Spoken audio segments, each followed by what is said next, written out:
শ্রমিক অসন্তোষের জেরে বৃহস্পতিবারও আশুলিয়া ও গাজীপুরের 2 শতাধিক পোশাক কারখানায় উৎপাদন বন্ধ রয়েছে। টঙ্গীতে এক মতবিনিময় সভায় শ্রম সচিব জানান, আগামী সপ্তাহের মধ্যে দেশের সব শিল্পাঞ্চলে কাজের পরিবেশ ফিরিয়ে আনা হবে। শ্রমিক প্রতিনিধিরা বলছেন, কারখানা বন্ধ রেখে দাবি আদায়ের পক্ষে নন তারাও। শিল্প উদ্যোক্তারা বলছেন, কারখানা সচল রাখতে না পারলে আগামী মাসেও বেতন ভাতা নিয়ে অস্থিরতায় পড়তে হবে। রঞ্জিবুল মিজানের রিপোর্ট। 250-টিরও বেশি ডিজাইন অপশন নিয়ে ওয়ালটন স্মার্ট ফ্রিজ, বোঝে আপনার প্রয়োজন। আওয়ামী লীগ সরকারের পতনের পর দাবি দেওয়া জেঁকে বসেছে সব পক্ষের। অস্থিরতা ছড়িয়ে পড়েছে ঔষধ শিল্প, তৈরি পোশাক খাতে। সপ্তাহ দুয়েক ধরে চলা অসন্তোষের মাঝে প্রতি মাসের 7 তারিখে মজুরি প্রদানের দাবি জানান পোশাক শ্রমিকরা। দাবি জানান বার্ষিক 10% হারে মজুরি বৃদ্ধি আর নারী শ্রমিকদের মাতৃত্বকালীন ছুটির। এর বাইরে হাজিরা বোনাস, বৈশাখের ছুটি, টিফিন ভাতা সহ 25টি দাবি জানিয়েছেন তারা কারখানা মালিকদের। এমন অবস্থায় মালিক শ্রমিক প্রতিনিধিদের সাথে এক মতবিনিময়ে বসেন শ্রম সচিব। যদি তাদের সময় মতো মজুরিটা তারা পায়, তাহলে সমস্যা 3 ভাগের 2 ভাগই কমে যায়। মজুরিটা যদি ঠিকভাবে না হয়, তখনই মানুষের মধ্যে নানা রকমের সমস্যা তৈরি হয়।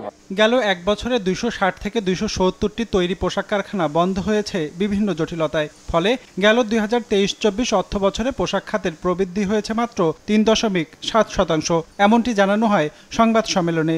উদ্যোক্তাদের অভিযোগ, গেল 16 বছরে কাস্টমস আর এনবিআরের হয়রানির শিকার হতে হয়েছে তাদের। এর পাশাপাশি ব্যাংকগুলোর অসহযোগিতার কারণে গেল মাসের বেতন দিতে পারছেন না তারা। এমন অবস্থায় উৎপাদন বন্ধ রেখে দাবি আদায়ের আন্দোলন না করার আহ্বান উদ্যোক্তাদের। আবারও অনুরোধ করব, যে সমস্ত ফ্যাক্টরি এখনো চালু করতে পারেনি, আমরা সেই সমস্ত ফ্যাক্টরির শ্রমিক ভাই বোনদের, শ্রমিক নেতৃবৃন্দদের আপনারা অতি সত্বর আমাদের পাশে দাঁড়ান, মালিকদের পাশে দাঁড়ান, ফ্যাক্টরিগুলি চালু করার ব্যবস্থা করেন। অগাস্ট মাসের বেতনের যে লোনটা বাংলাদেশ ব্যাংক অ্যাপ্রুভ করেছে, এখানে আমরা অত্যন্ত দুঃখের সঙ্গে দেখতে পাচ্ছি অনেক এডি ব্যাংক বা যে ফ্যাক্টরি যে ব্যাংকে আছে তাদের নন কোঅপারেশন। এইটার সমাধান হলে 90% সমাধান এখানে আছে। অনুষ্ঠানে জানানো হয়, গাজীপুরের 876টি পোশাক কারখানার মধ্যে এখন বন্ধ রয়েছে 8টি। সাভারের আশুলিয়ায় 460টি কারখানার মধ্যে বন্ধ 160টি। এগুলো ছাড়া সচল রয়েছে দেশের বাকি সব পোশাক কারখানা। জানানো হয়, শ্রমিকদের অনেক দাবি যৌক্তিক, তাদের সেই দাবি ত্রিপক্ষীয় আলোচনার মাধ্যমে সমাধান করা হবে।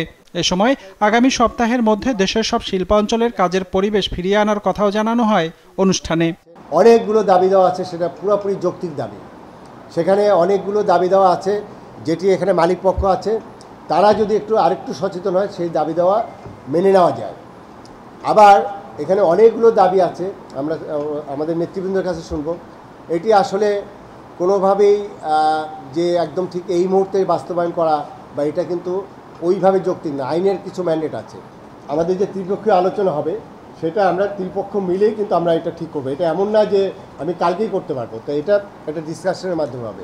পরে গাজীপুরের একটি পোশাক কারখানা পরিদর্শন করেন শ্রম সচিব, কথা বলেন পোশাক শ্রমিকদের সাথে।